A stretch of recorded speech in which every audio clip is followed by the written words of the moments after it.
for the inroads that we've made as a group, Vitendo for Africa, and especially in the element of growth, from the youth to where we want them to be, in the essence of the people who are in this group in terms of mentorship, and just part of the main things that we have done in our community.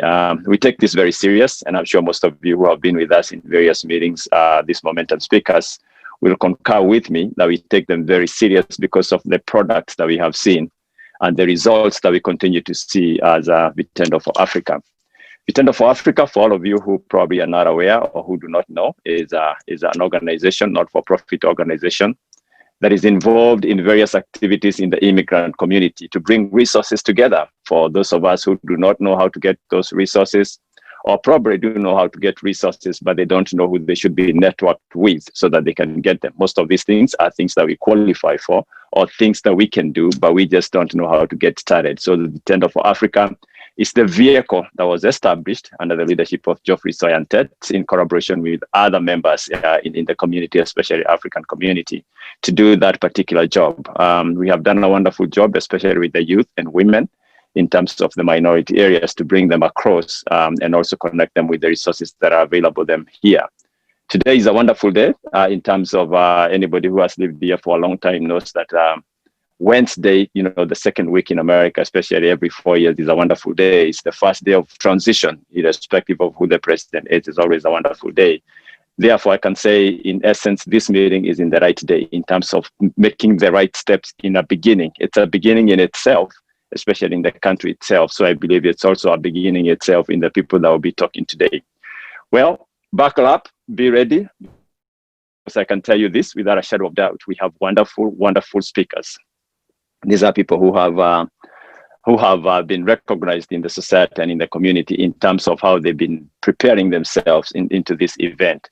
So without further ado, I'll ask, like Geoffrey has said, please mute yourself if you don't mind, as we welcome these speakers. Our first speaker is the youth speaker. And this is, if you have been to our meetings, you might have seen her do a lot of things for the community. And she continues to do that. Can everybody hear me? I saw somebody say they can't hear. Okay, thank you. So without further ado, I'll go and invite Sally Njenga, who is our first speaker today. She's the youth speaker for the day. So Sally Njenga, it's all yours. Welcome. Hi, good evening, everybody. It's a pleasure to be with you all today. And I just want to let you guys know about some of the challenges I've been through in my presentation today. Let me share my screen. Here we go.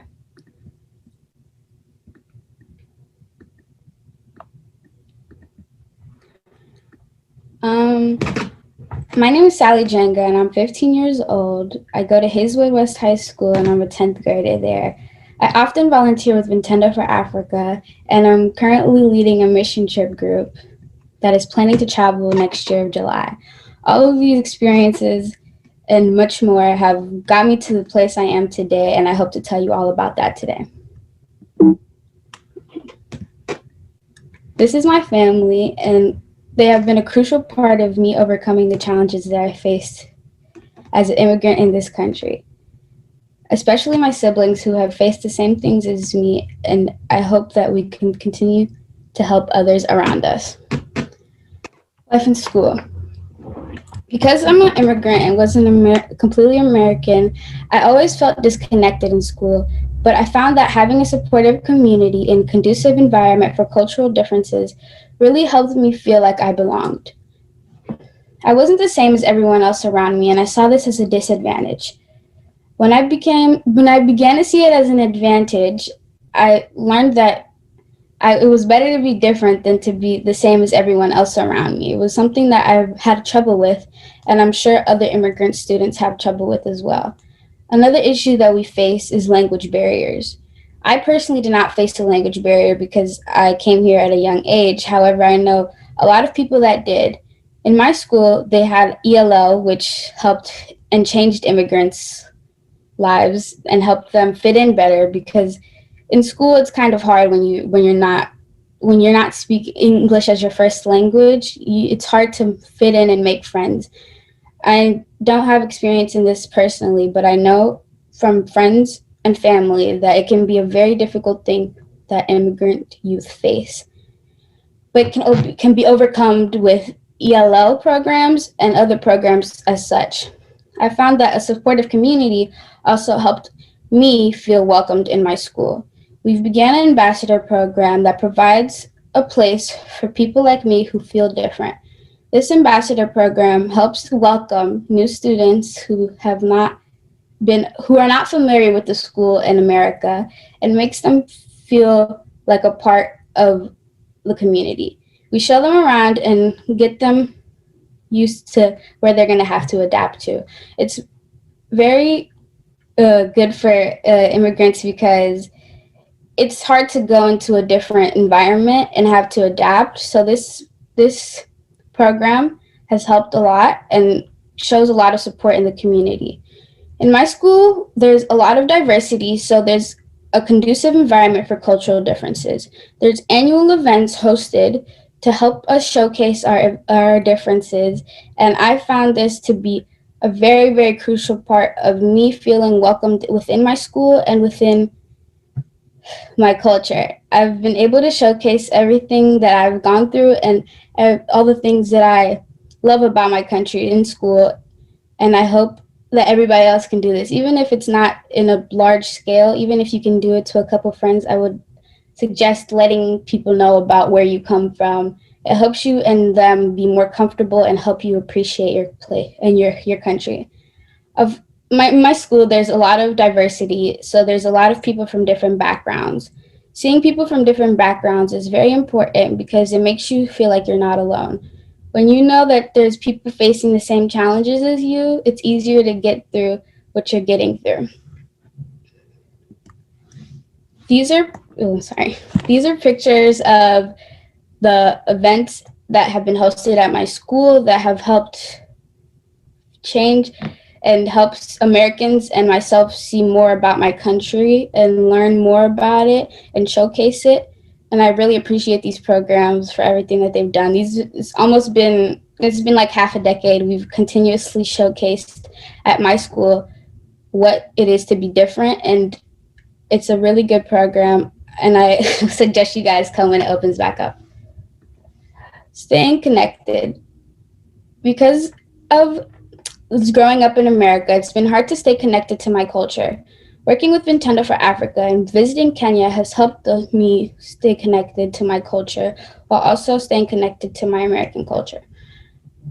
As I've worked with Nintendo for Africa for almost a decade, I've met students facing the same challenges as me through the years. These people have helped me see that I'm not facing things alone and have helped me get through what I'm facing, as well as having a platform to talk about the issues that we face together. With Nintendo for Africa, we've also learned more about our culture in things such as the mission trip, Swahili classes, and cultural dance classes. All of these things have helped me see my culture in a different way, and I hope that you all participate in things when you can, such as this. Visiting Kenya has also been a big part of me staying connected to my culture. Prior to visiting Kenya, I knew nothing about it because I had been here for such a long time. When I went there when I was 8, it helped me see the beauty of my country in a different way than I had ever seen it.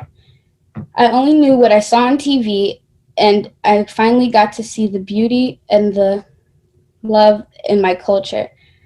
When I saw the beauty in my culture, I also saw the beauty in my mother tongue. I never saw the need to learn this language because I never needed it. However, when I went to Kenya, I felt like it was a crucial part of my culture and something that I wanted and needed to learn. Personal challenges that I've faced. I've personally struggled with finding a connect of my two cultures.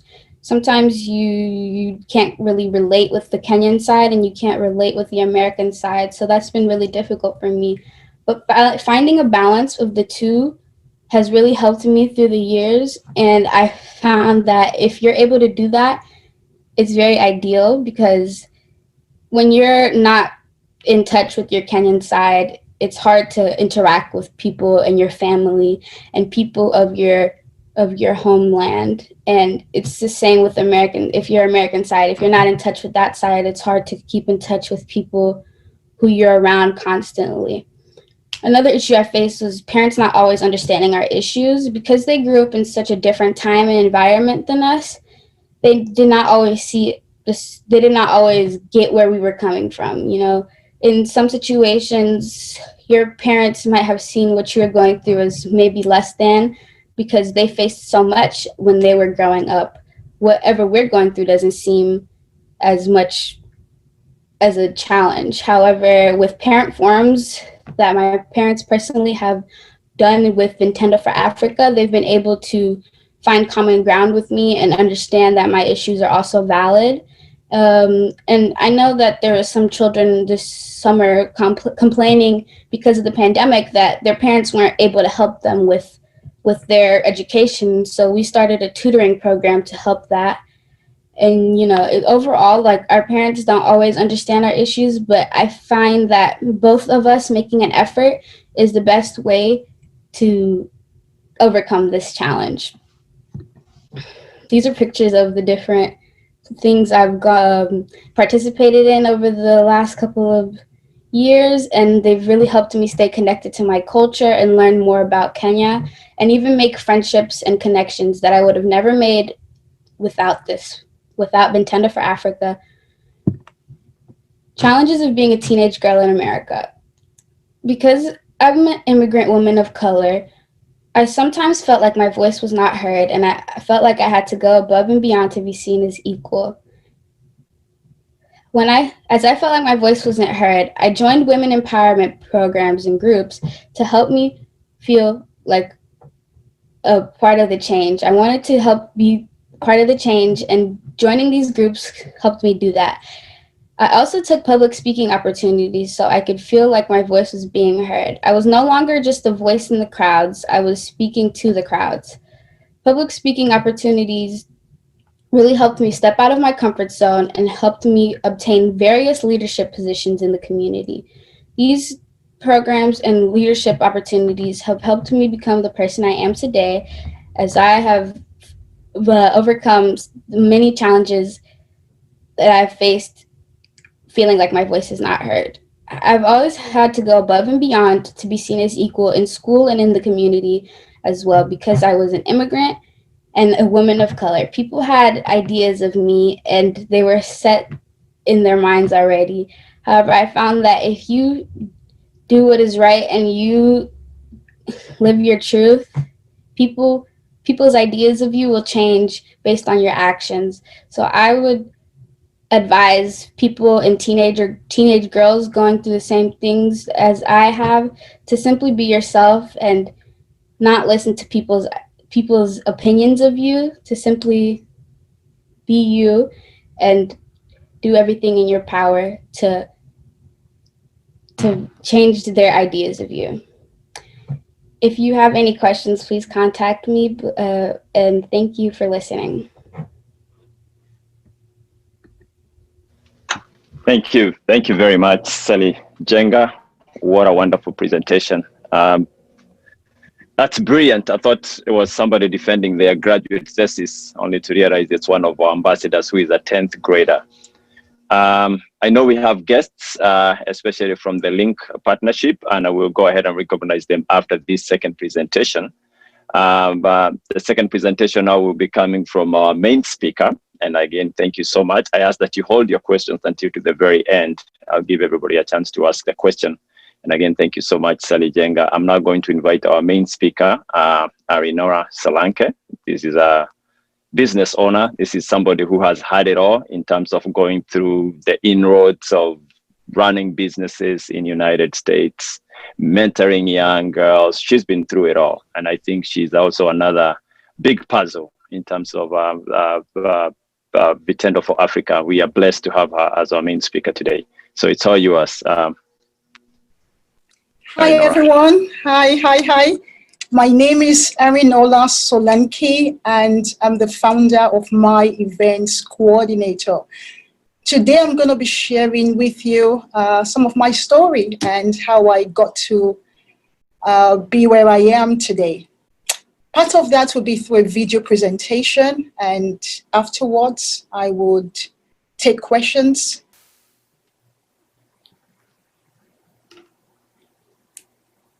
I remember it was like yesterday when we first arrived St. Louis Airport, holding tight to my son Richard, who was 7 at the time. I picked up my bags and the few belongings I could carry with me after living in the UK for over 2 decades. On that cold winter day in November, my husband came behind and gave me a big kiss and wrapped his hands around the both of us, and we walked towards the parking lot. Looking back, that was when my American journey began. God bless the United States of America for being good to me. I have a great family, friends, community support around me, and in the last several years, Nintendo for Africa have played a phenomenal role in making sure minority immigrant, woman entrepreneur like myself have a seat at the table and giving opportunities to grow. My American story has also been dotted with experiences that revealed a deeper America to me. I was born in Nigeria, spent my formative years in London, England. And back then, even up till now, London is one of the most multicultural cities in the world. Quite a number of Londoners, like my late mom, are foreign born, and over 200 languages are spoken throughout its many streets. My blackness back then was just a way I identify myself. It wasn't something I had to explain every time I opened my mouth. That's not to say I didn't experience discrimination and racist statements. Oh, sure, I did. And most of the experience Sally just shared with us are real. Though many decades ago now, in high school, I also had to overcome discrimination and biases as an immigrant student. I was called all sorts of names. It was hard making friends or even finding someone to hang with at lunchtime.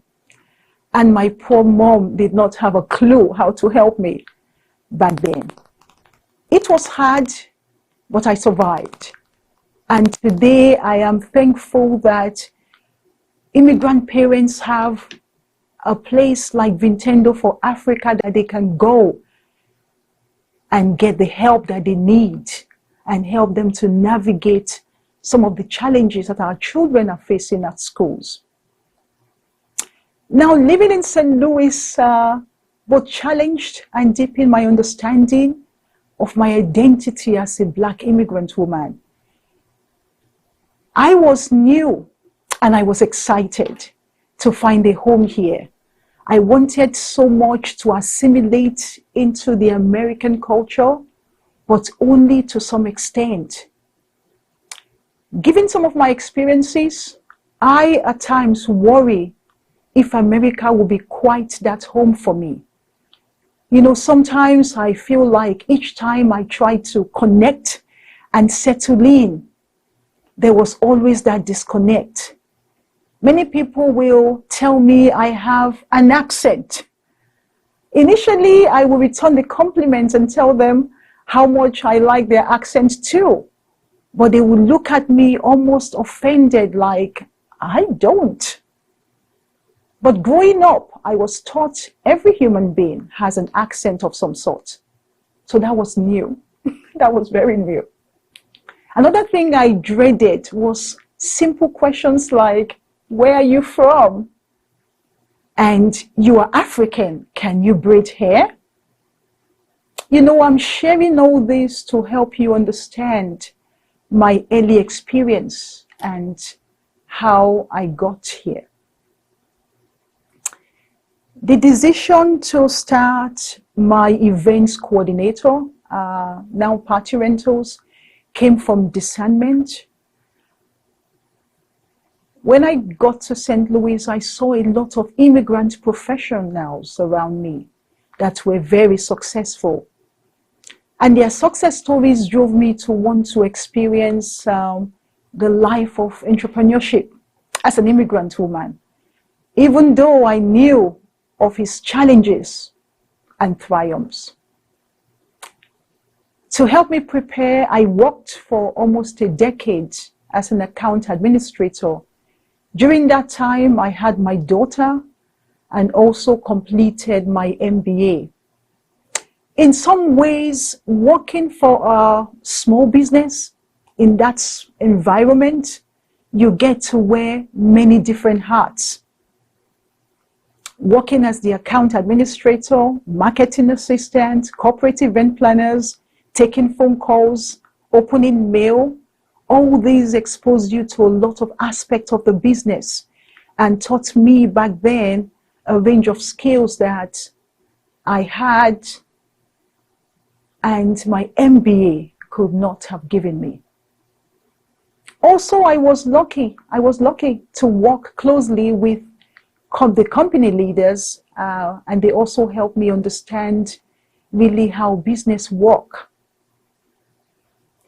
You know, in the early stage of my entrepreneurial journey, though I felt I had the mindset, I'm prepared for this, I found myself feeling abandoned, alone, and vulnerable.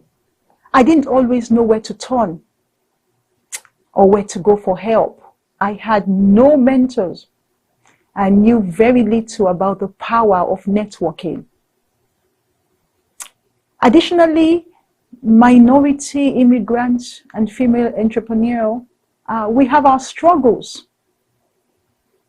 Sometimes people don't always understand your accent. It was difficult securing funding.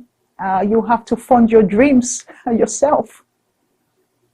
And because my network was not as developed, my credibility was sometimes questioned. Now imagine starting a business with all these challenges and difficulties that I face. It was isolating. The truth is that part of the reason I pushed myself and refused to give up was because I had faith and believe in the power of a better tomorrow. Next month, February 2021, will be our 9th year since I started my event coordinator. Since then, I'm proud to say we've organized events for world leaders, won several awards, and we are certified MBE and WBE company by St. Louis Lambert International Airport. I'm pressing on not because I have all the answers, but because I choose to stand for what I believe, and I will continue to work hard and to achieve. I'm very grateful for Nintendo for Africa, who continues to play a huge role in helping immigrant entrepreneurs like myself move forward, moving the needle towards a greater equity and creating opportunities for us to grow. Sometimes entrepreneurs are often praised for their boldness and forward thinking, yet they struggle. I struggle sometimes with keeping the passion afloat, struggle with paying rent. And we all know that minority and female businesses are likely to fail from inadequate funding and the ability to retain customers. COVID-19 has taught me you cannot plan for every single scenario in business. But I know we cannot live in crisis forever. We will overcome and thrive again, and so would you.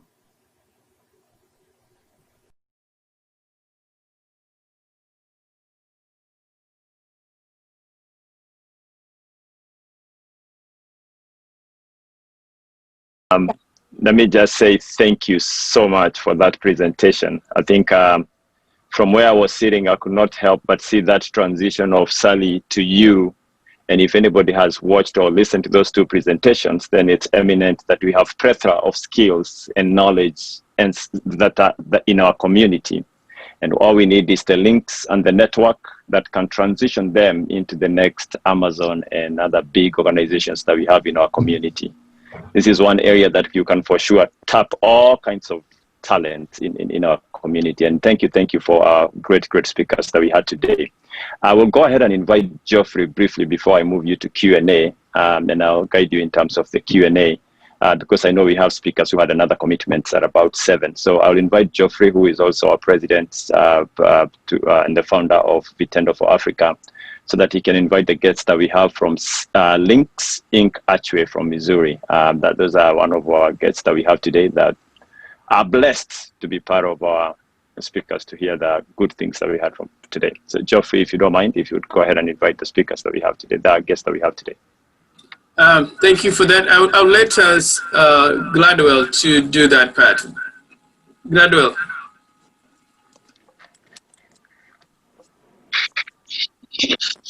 Thank you, Jeff. Thank you for the welcome. Today we are privileged to have with us Links Inc., who are a non-profit organization that is based in St. Louis. It's an international organization, but they do have a chapter in St. Louis. And today we will be meeting their president, who is going to tell us more about the organization. And also we're going to hear how they're going to be partnering with us. I am going to invite the chapter president, Denise Smith, to take over. Thank you so much for inviting me to be a part of this wonderful conversation and to hear all of the information and the wonderful things that are going on with this organization. Again, my name is Denise Smith. I am the president of the Archway, Missouri chapter of the Links Incorporated. There happen to be 3 chapters of the Links locally. And we happen to be the youngest chapter. However, we were chartered in 1993. So we've been around for a little while and doing wonderful things. So I'll tell you a little bit about the organization, and then we have other members who will tell you a little bit more. The Links Incorporated, as you have already heard, is a not-for-profit organization which was established in 1946. The membership consists of 16,000 professional women of African descent. There are 292 chapters across 41 states, the District of Columbia, the Commonwealth of the Bahamas, and the United Kingdom. Our core values or tenets of the organization are friendship and service, but also integrity and honesty and commitment and family and relationships and courage and respect for others. The main things that we are focused on, as I said, is doing service in the community. We have 5 focuses of that service that we do in the community, and the focus are 5 facets, and our 5 facets are services to youth, the arts, national trends and services, international trends and services, and health and human services. And we perform hours of service. Each member of our chapter and each member of the organization has to complete at least 48 hours of community service each fiscal year. The Links has contributed over 1 million hours of service to our various communities. So we're an organization of very busy women, accomplished women, but also women dedicated to doing service and completing service to our communities and making the communities better. With that, I will turn it over to the other members of our organization who happen to be present. Giselle Marcus, I believe, is going to be the next person who speaks. And thank you again for having me. Thank you, Denise, for that overview of our organization. It's just great to see your face here on tonight. Thank you for being with us, because we know that your calendar is very busy, and we appreciate you and we thank you.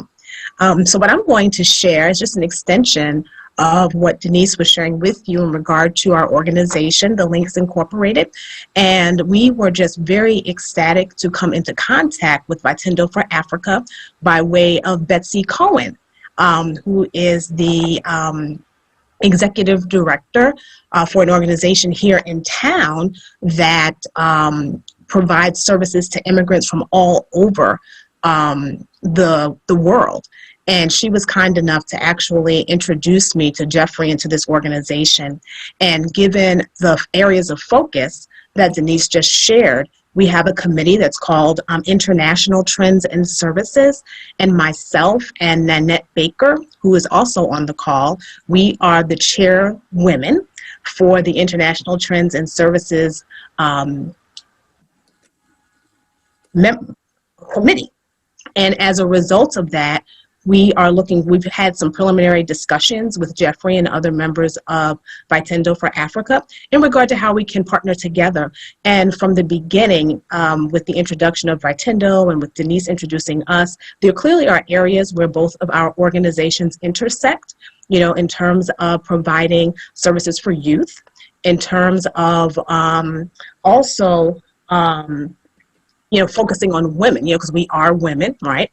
So some of the programs that we have discussed, one of those was around speaking about the misconceptions of our cultures. So in that sometimes African Americans may have misconceptions of Africans, and Africans have misconceptions of African Americans. And we were speaking about how oftentimes there's nowhere for those misconceptions to be cleared up. So we thought that we may be able to share and have some programming around that topic. Since both of our organizations have a thrust around youth, we're hoping to actually develop some programming where the youth in your program and the youth in our program may be able to learn from one another. I think that it would be really a good opportunity for both of the groups to learn from one another. And last but not least, in terms of the program tonight, with the focus on entrepreneurship, we do have Link Sisters within our chapter that are entrepreneurs, and I believe that we have about 4 of them on the line this evening within the call, and I just wanted to introduce them very quickly, if I may. So we have, it's really nice when your technology cooperates with you. So we have 4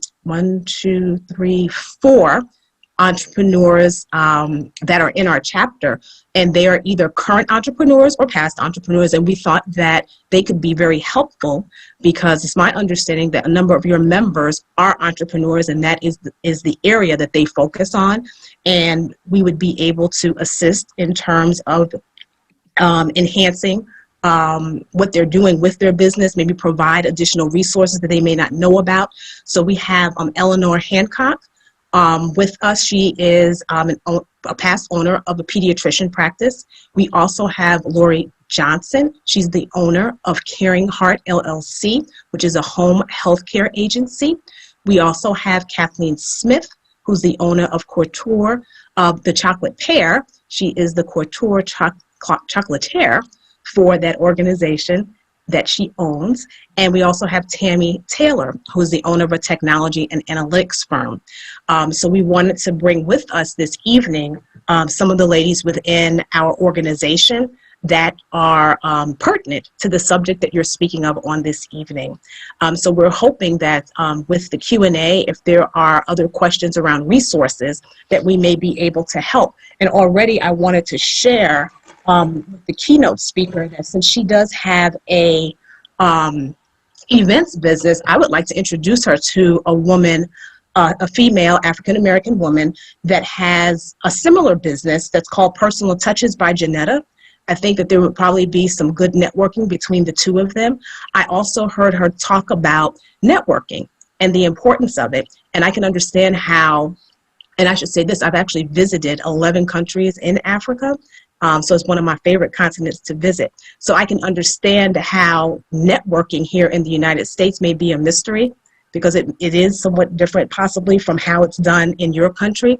And coincidentally, I actually have a TEDx talk on the topic of networking. So what I was going to do is actually put that in the chat. So anyone that would like to take a look at it may be able to get some nuggets there that you may be able to use. I try to offer insights that are easy, bite-sized, something you can implement pretty quickly. And with that, I'd like to know if Nanette, my co-chair, would like to share any additional commentary before Jeffrey turns it over to questions. Thank you very much, Giselle.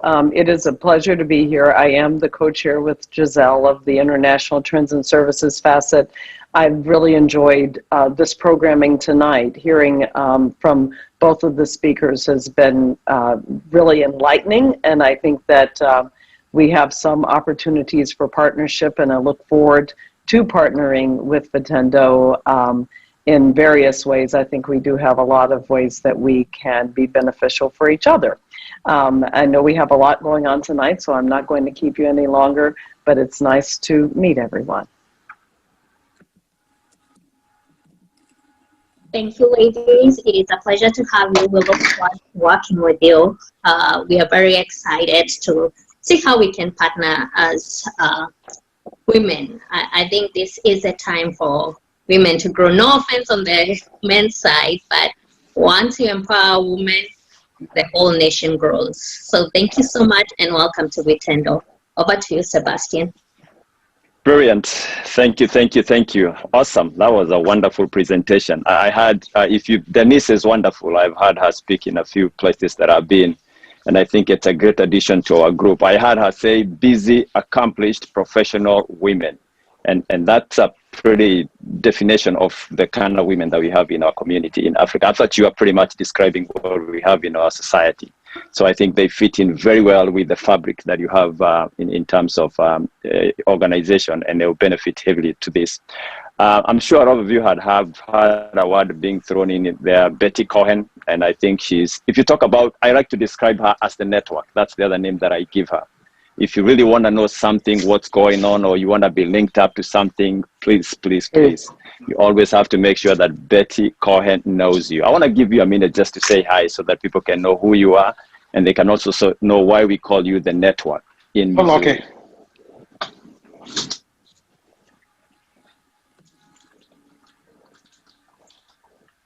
Well, thank you. I'm very happy to be here, and I'm just proud to hear about Arinola and Sally and their presentations. And when Giselle asked me about who did I know that would be useful, I said Jeffrey and Vitendo for Africa. So I'm just happy to be here and be a facilitator and help the people grow. Thank you.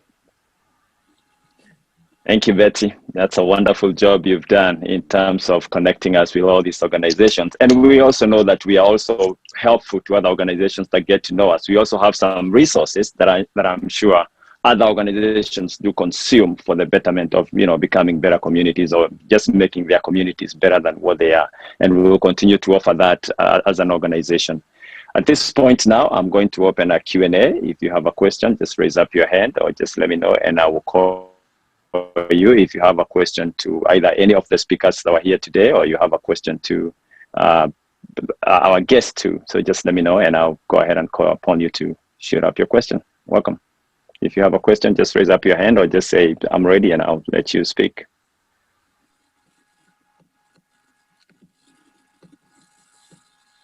There's an option in Zoom where you can raise up your hand if you are very savvy with the technology. If you're not, then it's okay. You can just say, I'm ready, and I'll call you, I'll hear you, and I'll let you know. So.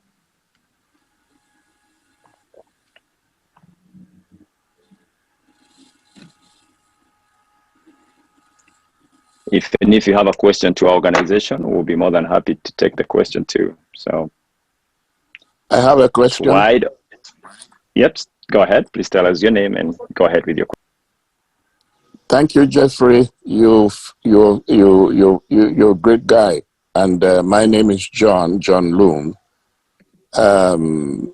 I admire Jeffrey and the work he's doing for African community. My question is about resources and funneling resources back home to Africa. I just recently found 5 very, very talented women.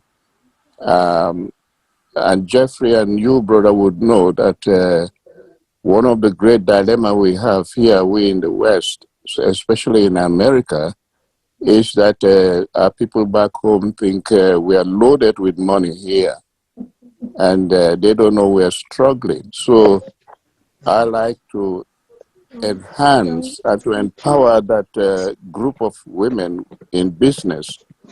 So how, and money is my issue. So can I be helped or directed to places where I could get funding?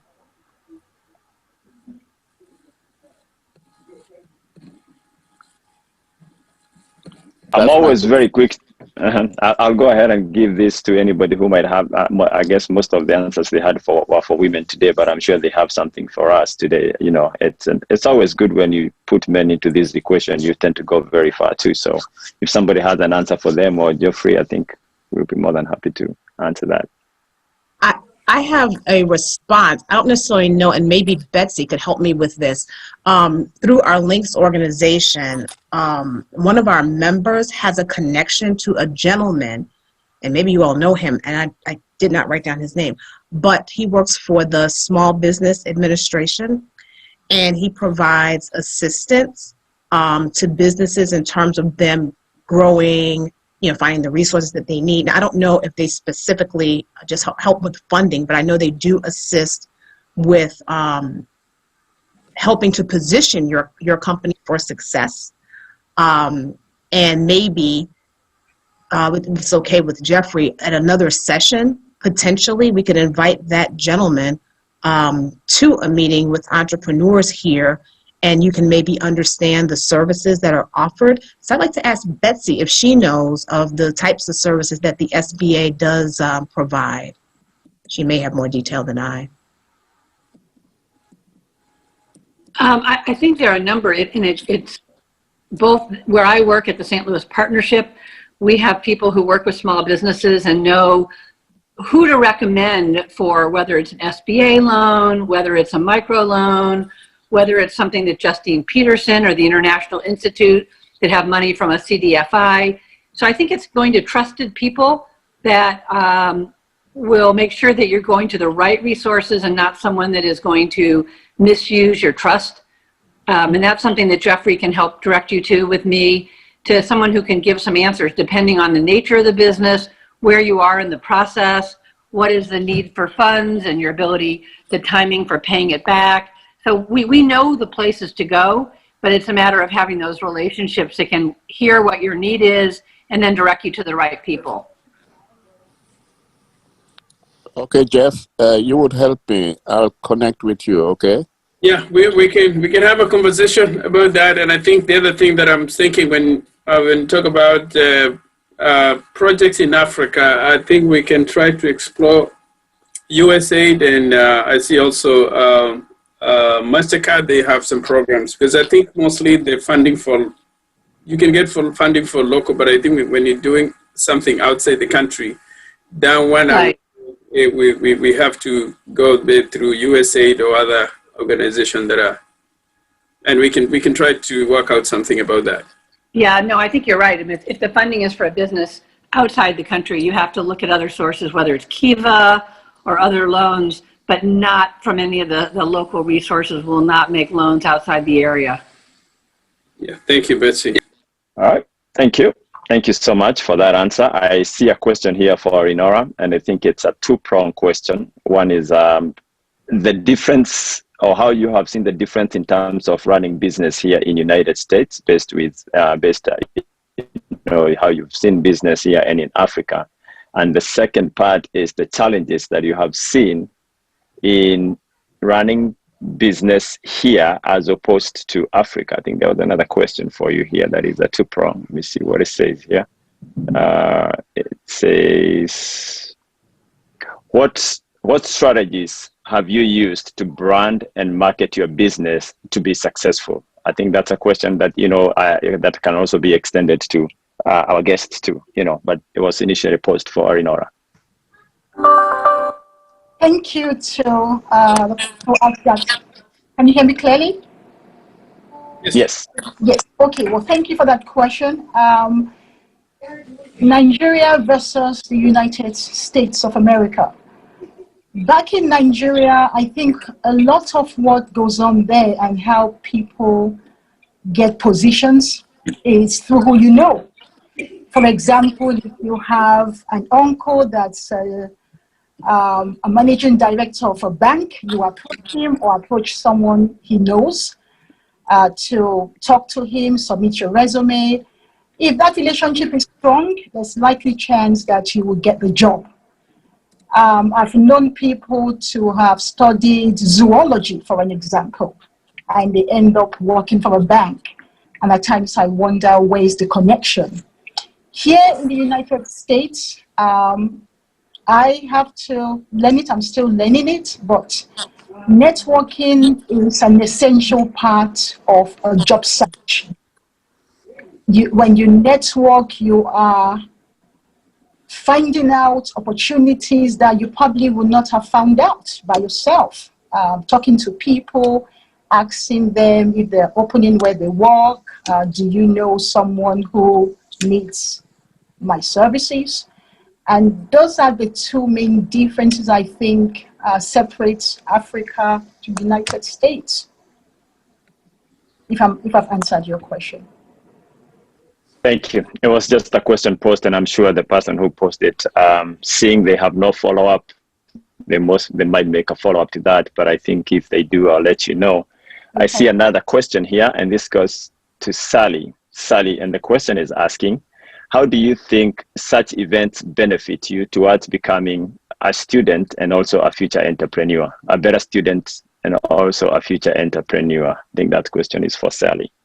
Can you repeat that? You kind of broke up on my end. I'm sorry. Sorry. How do you think these events help you to become a better student and also a better future entrepreneur? Well, I think these programs really help us with networking as well as leadership opportunities. To be an entrepreneur and a leader in the community, you need to have public speaking opportunities and you need to be able to connect with people, and I think these programs do a great job of helping us do that. We're able to make connections with people, such as this new partnership with these strong Black women. We get connections and we get to meet new people, and I think that's a big part of entrepreneurship. So if I was to ever grow up and want to go to that field, I know and I've seen from experience people who are thriving in that area. So it would be really easy for me to adapt because I've been exposed and I have connections, and that's a really good reason. Did you say you're in 10th grade? Yeah, I'm in 10th grade. Oh my goodness. I thought you were just about to tell us what kind of business you run here. I was waiting for you to throw that out there. Awesome. I'm proud to have you as an ambassador of Vitendo for Africa. I cannot just say this much enough. Another question comes here. What are the advantages of registering as Black-owned women businesses? I think that's a question, if I read it right. What are the advantages of registering as a Black woman-owned businesses? That's the question that it says. Benefits of registering as a Black women-owned businesses. For me, I found that if you are looking to do a lot of corporate work, it's another layer of credibility for you. Yes, it's obvious I'm Black, I'm a woman, I'm running a business, but when you go through that process, a lot of auditing is done. They want to make sure that you filed your taxes, your accounting your books are in the right order, you are up to date with your licensing. So it's quite an in-depth look into what you do and how you got started. So most organizations will not work with you if you're not certified. So it's important that if you're looking to branch out and expand your work, it's important to go through the process. Anybody else with it? Go ahead. Yeah, I'd Go ahead. I'd like to add a point on that. I think that the certification gives people more trust in you as a supplier. But really right now, and again, I work with lots of our corporate leaders, and I think that the opportunities for certified Black businesses and immigrant businesses is really going to be growing. I mean, there's a new plan for the region, and the data shows that the St. Louis region is the worst, 50 out of 50. We are the worst in the startups of Black businesses, and our white civic leaders see the data that we are missing opportunity, and we are missing growth, we are missing prosperity, and that there is going to be so much attention spent over the next several years to help Black businesses, Black African American, Black African, that we as a region, there is a wake-up call, and the fact that we were worst, 50th out of 50 for Black entrepreneurship got a lot of our white leader attention, and you're going to see a lot of opportunity for Black businesses to get hired and used. And when they're certified, that means that's a seal of trust that you're going to deliver, and that you have paid your taxes, that you are legitimate as a business, and that it gives people more of a reason when they're saying, we need to find Black businesses to support, you will be in the preferred list. And I feel that there's just a big opportunity coming right now because of the meetings I'm seeing and where I'm sitting. And we have not seen this before, but people are a little woke on this issue, and there's going to be some momentum. I truly believe it. Thank you, Betsy. Thank you, Betty. Metrics and data. That's what everybody dives into. We live in times where you can't go looking for everybody you want to. So we dive into metrics and dive into data if we have to make a decision. So thank you so much, Betty. I also want to recognize the presence of theater persons, St. Louis County Diversity and Equity Inclusion. If you're here, probably just say hello to us, and you can probably mention something, especially when it comes to diversity and Black people, please. Greetings, I'm Theta Person, and I'm glad to be here. If you have any, if you're in need of anything, you can contact me at tperson@stlewisco.com. I'm the Diversity, Equity, and Inclusion Admin Assistant, and I'm just glad to be here on the call. Diversity is key. A lot of things are going on in our society. We have 1,174 missing persons, and I don't know how that affects your community, or you know, if you could speak to that, I would like to know, because a lot of times, like when I go to the Missouri State Highway Patrol's website, I see the numbers of white people or the numbers of Black people, but I don't hear anything about the other wonderful colors that we have out here representing us. So if there's anything that I can ever do, please just contact me. Thank you. Thank you. Jeffrey? Appreciate it. Go ahead. Jeffrey? Did you have a question? No, can you... Did you want to talk to Jeffrey or the moderator? Go ahead. Both of you. The lady who last spoke, Yes. can you make, I think she made a very vital point, make her contact available to us, please. Yes. Yeah, I'm going to share the email on the chat. Thank you, Jeffrey. Yeah. And the moderator. Thanks. Thank you. Anybody else with a question? Those are very wonderful questions. I think they are guiding us into the right direction in terms of the resources and the information that we need here today. And you're also getting to see what wonderful people we have that have resources that otherwise, if we don't ask, we will not get. So we have an opportunity now to showcase ourselves so that we can get to tap to some of these resources that are available. Anybody else with a question, please go ahead. Yeah, this is Anne. I'm calling from Hawaii, and I had a question for Arinola. I think she was our key speaker. You can hear me, Geoffrey? Yes, I can. Oh, wonderful. Thank you so much. Thank you for your presentation. I was quite wondering, Arinola, if you had any challenges in 2020, seeing as to your businesses mostly events related, which meant probably outside And how did you overcome that challenge? COVID-19 came, March 2019 was when it kind of, hit really hard. All the weddings and events we had booked up was all cancelled.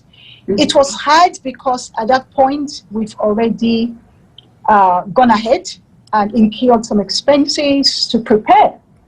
But I believe so much in the power of customer service, a good customer service. So I took the decision to refund every single of my clients who wants their refund. Some of them said, no, we'll just tone things down. I want a Zoom wedding. So it was pretty tough. But one thing I was glad about is all the resources that we could tap into. Jeffrey and Nintendo for Africa was awesome. Betsy here online was amazing. They made sure that small businesses were getting all the information that we need to apply for grants and stimulus package. So that helped a bit. It doesn't pay for everything. I had to go into my savings as well to sustain me. And we're still dealing with COVID-19 now, but as business owner, you have to be hopeful. Cash flow goes up and down. So you must always prepare. And they tell you to have like 6 months of savings. Now, COVID has lasted more than 6 months. But again, having the right mindset and just believe that this would not last forever. So that's kind of how it has helped me. But oh yes, I was impacted and heavily. I see. And how do you do your marketing? My marketing, at the beginning, I did social media, Facebook, Instagram, did a lot of things. Monkey chips and survey chips and all that stuff. But one thing that has worked for me is how I treat people. I notice that when a customer walks through my door, whether they are coming to just rent a piece of chair or a table, or they are coming for a huge event or something corporate, everybody gets treated the same way. Because if you have that connection and give them that experience, they'll remember that. And a lot of what I do have grown, mostly by the word of mouth.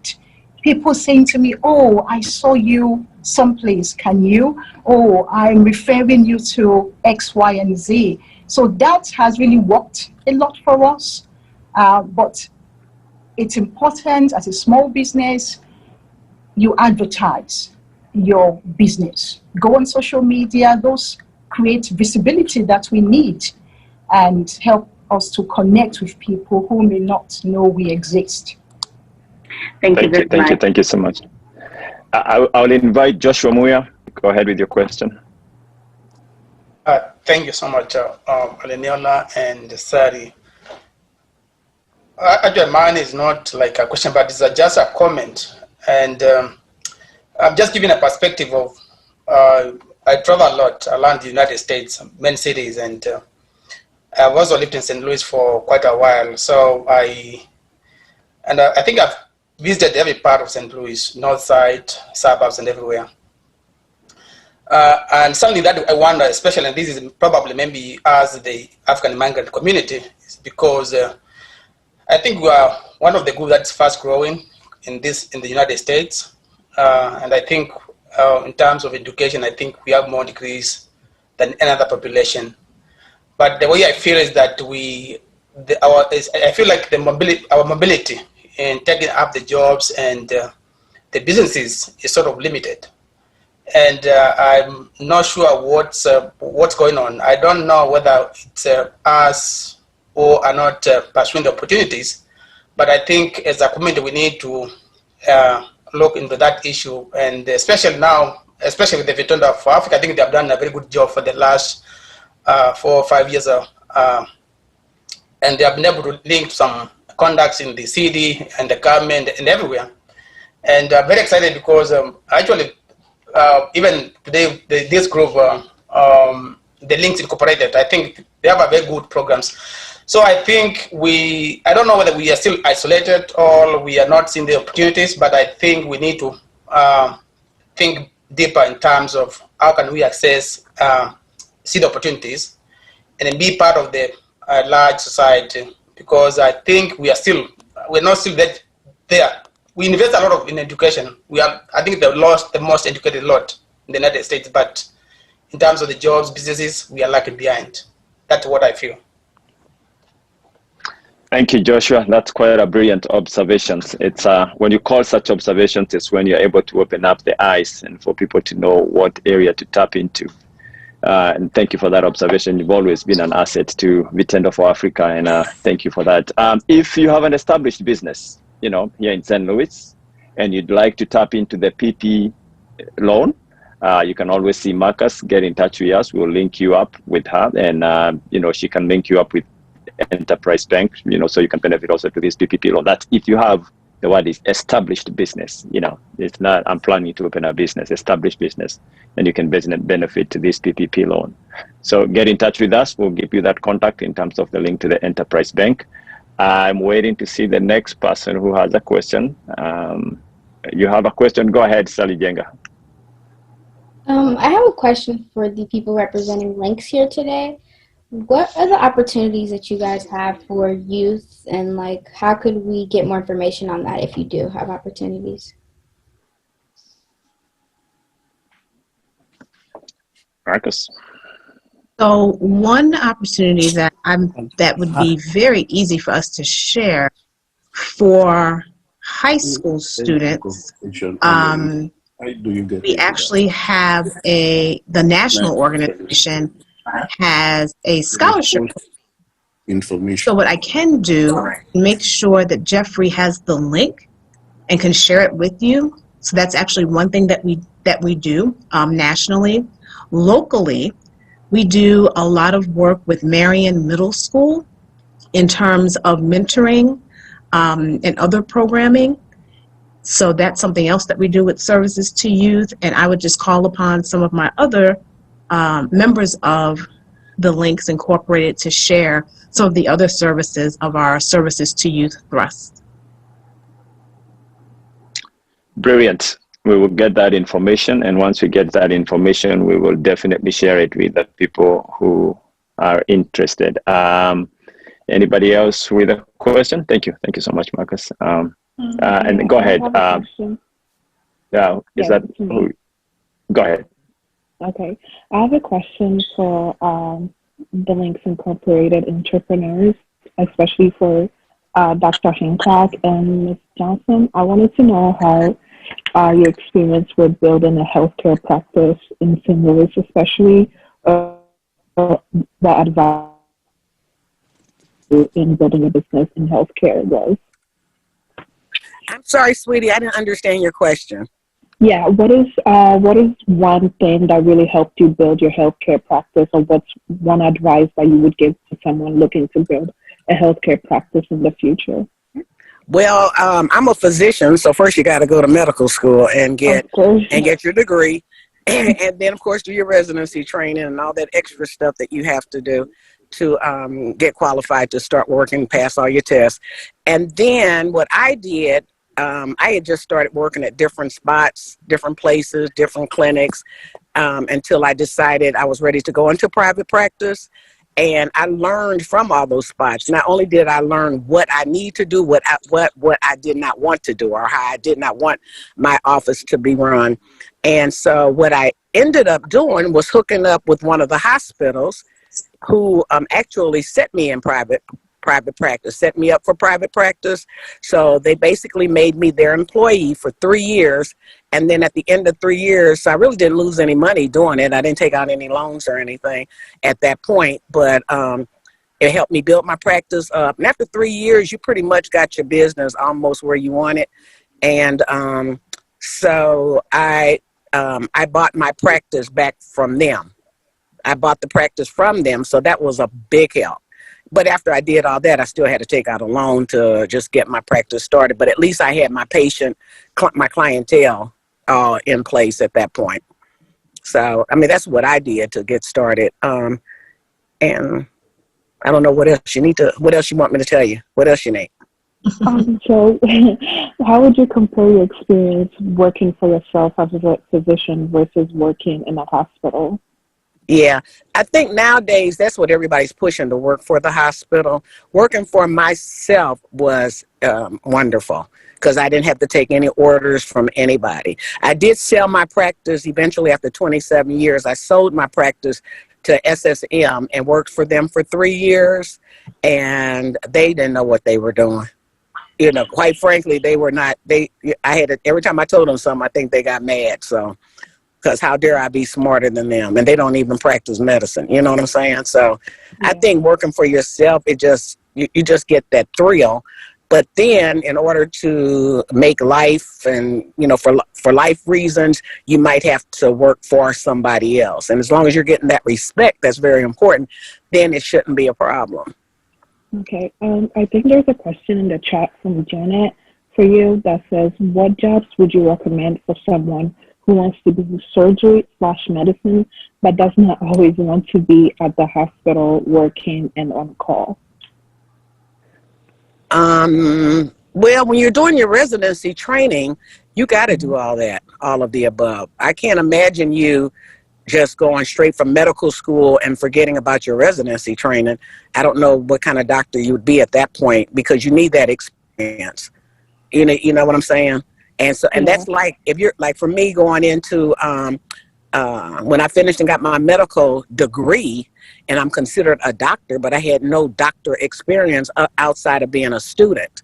So you got to get out there and work and do your residency training. You're not making no money doing that, but at least you're getting your experience, and you're working mainly with the hospital that would credential you. So, that's something you're just going to have to do. I think what she also wanted to say is also like, what specialties also required you, in your experience, to be less on call? I know a lot of women, for example, ask that question in terms of like, what specialty can allow you to build that life and home life balance and build a family, for those who are interested in that. So are you trying not to do a residency training? Are you trying not to call or work for a hospital?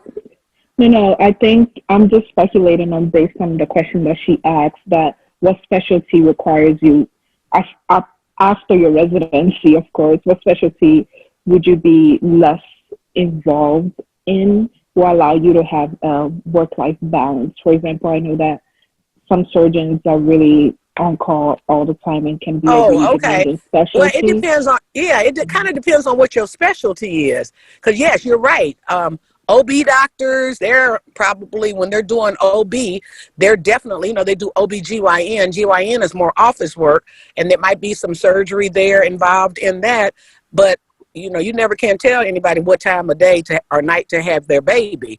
So that's going to be definitely a career that, or a specialty that you're not going to be able to stay home all the time, unless you're, a lot of times you got to pull call with other people, like, okay, I'll take this week, you take next week, or, you know what I'm saying? So you got enough people to help you pull that weight, especially after hours. Now with me, I stopped doing hospital work a long time ago because I got tired of going to the nursery, but they came up with a new position in the hospital, which is called a hospitalist, and they might be in the hospital 12 hours, 3 days a week, and then the rest of the time they're off. So, they have different things that you can do, different positions that you can carry. That's not necessarily private practice at all. You might just work for the hospital, and you're still on the hospital's, you still got to follow all the rules of the hospital, but you might decide, well, this is what I want to do. I'm going to work 12 hours, 3 days a week, and then I'm off for 4 days. So they have a whole bunch of different things that you can do. But irregardless of what you do, you still going to have to do a residency training in order to be fully qualified. I have a friend that actually didn't do anything, but she's still a doctor. So she did really kind of some menial kind of stuff, as far as being a physician. She didn't do a lot of like what we do. Okay. I don't know if that's helping you any, but That's about all I can say. That's a great response. Thank you. All right, I want to appreciate that. Thank you for all the questions. I am known to be a man of his words. I promised people I'll be done at 7:15, and I want to keep my reputation as it is. So I will hold that and say this brings us to the end. I want to thank everybody who participated in this momentous speaker event today. Our speakers, thank you so much. Our guests, thank you so much. I will go ahead and ask Geoffrey to go ahead and give a vote of thanks, or if DeAndre is here. I don't know if we still have DeAndre. And for those of us who would like more information in terms of the guests who are with us today, if you're not able to catch that information from our chat, please get in touch with us. You can get in touch with Geoffrey or Gladwell or me, and we'll get that information to you. I know there was a lot of good information that was flying by. And you probably was not able to catch any, but we did. That's what we are known to do. That's what we do best. So we'll give you that information. Make sure you get in touch with us. Vitendo for Africa is here for you and everybody else here. Get to know us better. So I'm handing this over to Geoffrey. Welcome, Geoffrey. Thank you, Sebastian. I appreciate for your time and even good moderating that the meeting. And thank you so much for the speakers. Wonderful information from our speakers, and more information. We thank you also the links for your great information, and can't thank enough Betsy for all the great work you've been doing for us immigrants here in St. Louis, connecting us. I always say that I exist because of Betsy Cohen. She's made all the connections for us to be able to be more effective and have great impact in our community. Because without those great connections, we cannot be able to do what we do. And I want to say thank you, Betsy, for even taking time to be with us. Also, those people who have been able to share their time and willing to be able to connect with us even after this.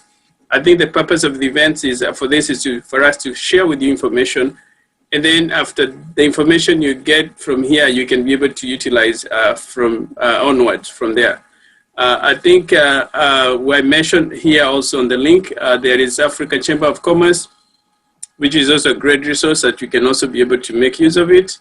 That will be meeting actually, I think on the third Thursday of the month, that we're going to be able to share with you when they'll be meeting, and they will be rotating different places. But I've shared the website. You can also be able to see that.